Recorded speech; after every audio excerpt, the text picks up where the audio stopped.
Okay, class, we're back to blood vessels.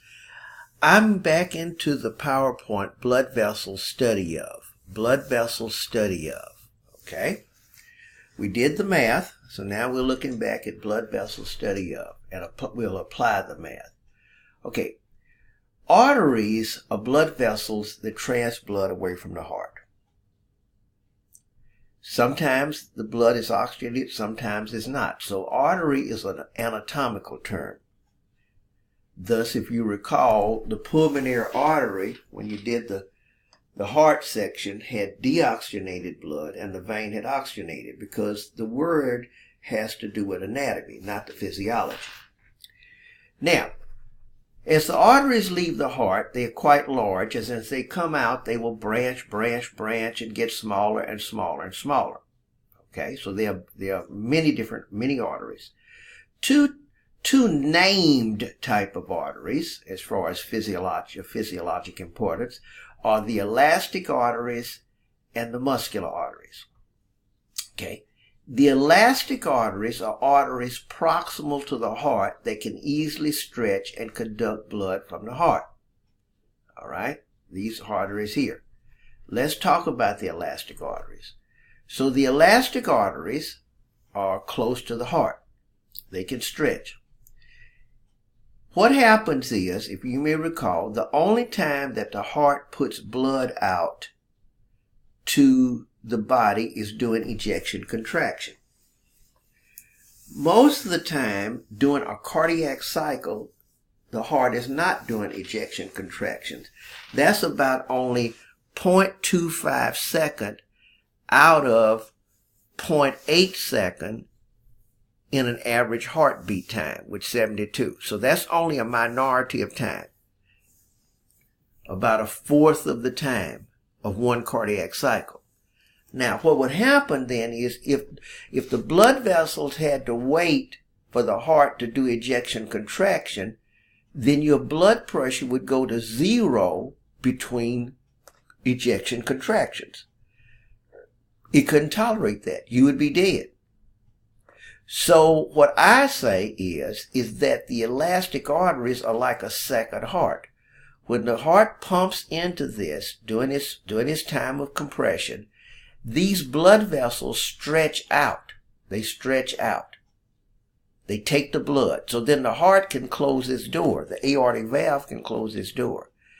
And then during the interim time between beats, between the ejection contraction, these blood vessels recoil. So they force blood along. And by the time they're back to normal size, it's time again for another bolus of blood to be delivered to them. Ejection contraction. So what they mainly do is to conduct blood away from the heart so that the door can close and there'll be blood in the pipes and enough pressure to propel blood until the next ejection contraction. So that's your elastic arteries. All right. We go next to the muscular arteries, which we call the distributive arteries. They are arteries with considerable smooth muscle in the walls, thus they can vasoconstrict and distribute. All right, let's explain that. In this particular drawing here, I want you to study, and I want you to look at that coming from the left side of the heart, the left ventricle and the aorta, the various organs that we have and systems, digestive, liver, kidneys, and so forth, have different percentages of the cardiac output. Now remember, the cardiac output was about 5 liters per minute. They have different percentages of their need for blood based upon their metabolic demand. Now this would be at rest. Say this would be at rest. So here would be the normal distribution. Now, if we were just using the conducting arteries, they would just send the blood to all of these equally. But they don't need blood supply equally. They need a disproportionate amount of blood supply based upon their metabolic need. So they must have the blood channeled, distributed to them based upon their metabolic need. Therefore, you need arteries with muscle in the wall to vasoconstrict and vasodilate, to open more to you and close more to you, just for example. So thus we need distributive arteries called muscular arteries. So in other words, the elastic arteries, the proximal ones, give it to the distributive. Then the distributive distribute the blood in accordance with metabolic need. So we go here. Here's another drawing showing normal blood flow at rest, just to kind of give you an idea of the different distributions. Now, this next drawing here, this next illustration here, blow it up a little bit, is to show you that this was at rest, but when you exercise, see, at rest, 5 liters per minute. When you exercise, that cardiac output can go up, let's say 25. So you would have a different distribution. Now, look at this here. When you exercise, you want the heart, okay, so not only an increased cardiac output, but a redistribution. The GI tract, digestion is something that's a rest and recluse situation. See, at rest, 20 to 25%, but at exercise, you cut it down. That's why they say after a big meal, don't go swimming. Because if you're moving your arms to do swimming, you're going to cramp up because the GI tract is still trying to work. And it needs to be shutting down more. Okay? So this is to kind of give you an idea and see the biggest part if you're exercising is going to these skeletal muscles. Okay? So this is just to kind of give you an idea of what you have in this. Now the heart is still doing about the same, 4 to 5%, but you got a higher cardiac output. So you're getting 4 to 5% of 25 liters per minute versus 5 liters per minute.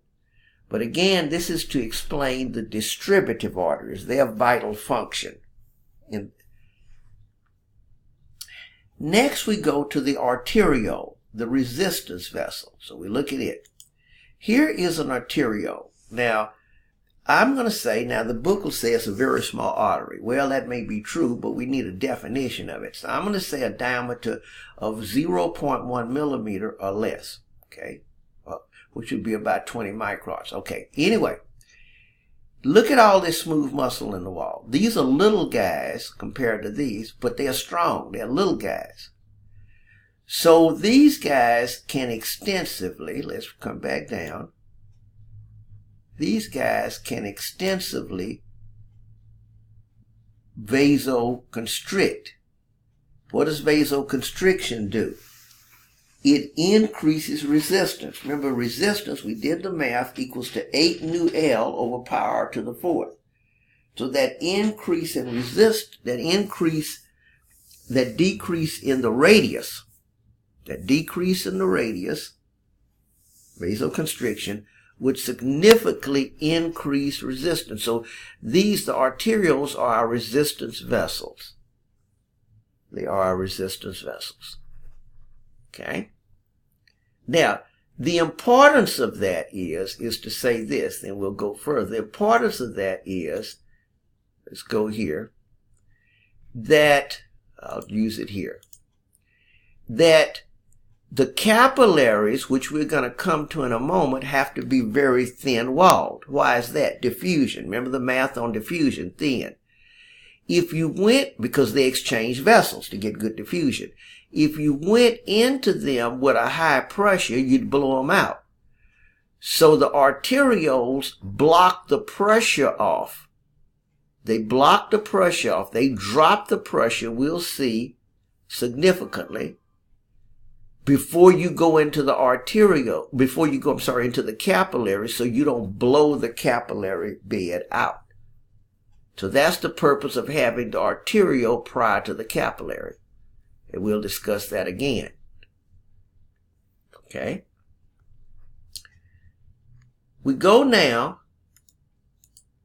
to the capillaries. They're exchange vessels. They're short, but they thin diameter, but very thin wall. Very thin wall. Why? Because they do diffusion. Very thin wall. They are only really an endothelium and a base, kind of a basal lamina. They don't have all those things. Okay? When we look at a capillary bed, we come off and we have, here would be capillaries, but the capillary bed consists of a bunch of capillaries. At the beginning of each of these true capillaries is what we call a precapillary sphincter. So in a capillary bed, you can junction. Now in between here would be bunches of cells. So these capillaries can channel even within a capillary bed to say who gets what and who doesn't. So they contain what we call metarterioles, which is right after the arteriole, and these true capillaries. Okay? We'll talk on that again. Then we have the venules and the veins. Remember, the veins were the capacitors vessels because they could stretch more. Right after the capillaries are these postcapillary venules, which are thin walled too, and that's where a lot of diapedesis occurs. Then you go to the small, medium, and large veins, and that's capacitance. About 60% of our blood is in the veins. So I want you to read on that. So here we are, just looking at some pictures here. Capillary diameter, venule, vein. Another picture we've seen. Okay. Now we're looking at secretions of the endothelial cells. So we'll come to another video on this.